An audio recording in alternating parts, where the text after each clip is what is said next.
Before we have Peter Kent's views on mainstream news, let me remind you that this is not mainstream news. It's not paid for by the government, and it's totally not politically correct. So if you support this, please keep us on the air, PayPal. But let's just get to Peter Kent, because he is still a sitting member of Parliament, retiring whenever that next election is. But before that, you had a different life. You were a journalist around the world, and you were the anchor of CBC National News, then on with CTV.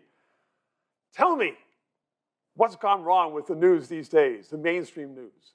Well, I'm relieved that I practiced the craft in the last century. And it was a craft. And it was a craft. Yes. In the golden era of broadcasting. And yeah, no, I worked at CTV, at CBC, at Global, at NBC in the United States and around the world. And it was a time when we tried to follow the Huntley-Brinkley objectivity of news. We gathered the facts, we presented all of the facts, and we allowed the consumer of the information to make the decisions. Today we see in Canada, because of technology, which has made everyone a broadcaster, potentially, in Latin America during the war years in Salvador and Nicaragua and Guatemala, we called a lot of the would-be amateur journalists sandinistas, because they were there for the glory. They were cut from the same cloth as those who went to the Spanish Civil War 100 years ago. We have in Canada, though, we have well-paid journalists, well-funded journalists.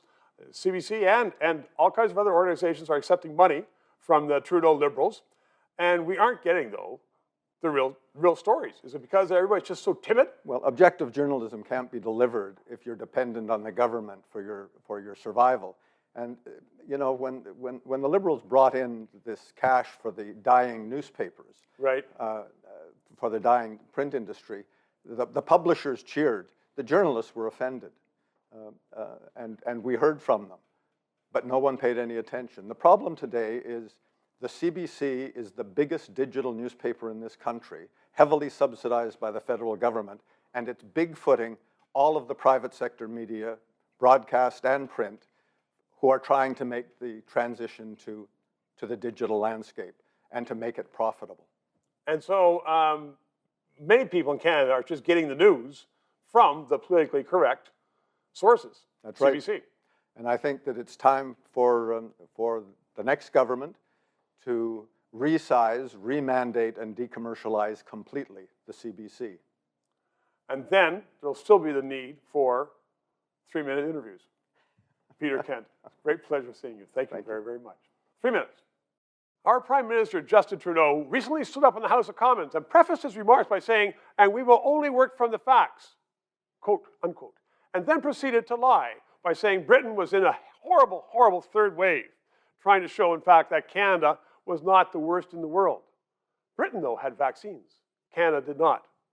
And this was not reported in the mainstream Canadian media, the media paid for by Justin Trudeau. All of which, I'm telling you, is that it's important to have this 3-minute interview. Please subscribe, ask your friends to subscribe, and press that PayPal thing so we can continue on to bring you the news you otherwise might not know.